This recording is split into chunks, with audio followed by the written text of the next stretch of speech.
Init! Tara na nga, girl. Excited na ba kayo mag-engineering? Ang saya-saya kayo maging engineer. Hala, wag ng school natin. Ang ganda-ganda, oh. Di naman namin gusto to. Sila papa lang may gusto nito. Pero gusto niyo. Yak! Bakla! Ang sa'yo na! Ayaw ka pa. Makaloka. Pero kuya, excited na talaga. Uy, hindi na ako makapaghintay. Kailan nga pasok natin? Next week. Tara, punta na tayo sa dorm natin. Sige na, girl na.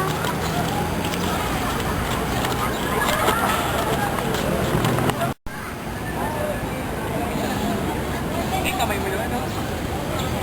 Kamay mo dyan. Galing. Anong meron doon? Tara, tingnan natin. Tara.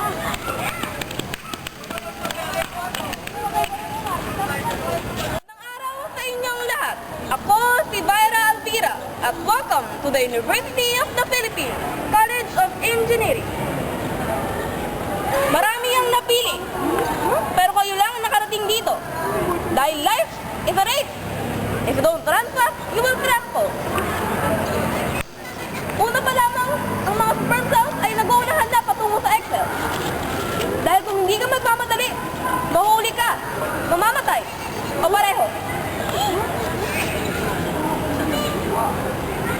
Alam niyo ba kung ano ito? Ito ay isang space pen. Space pen? Binigay ito sa akin ng aking professor nung ako'y nasa kolehiyo.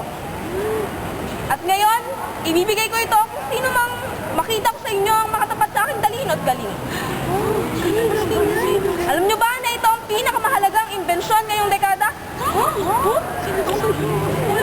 Ginastuhan ito ng mga astronaut ng milyong-milyon para magamit nila sa outer space. Ngayon, sinong may gusto nito?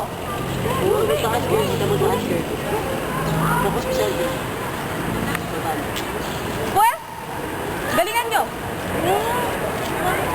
Sinong may katanungan? Ikaw, Bakit hindi na lang po gumamit ng lapis yung mga astronaut para at least nakatipid po sila?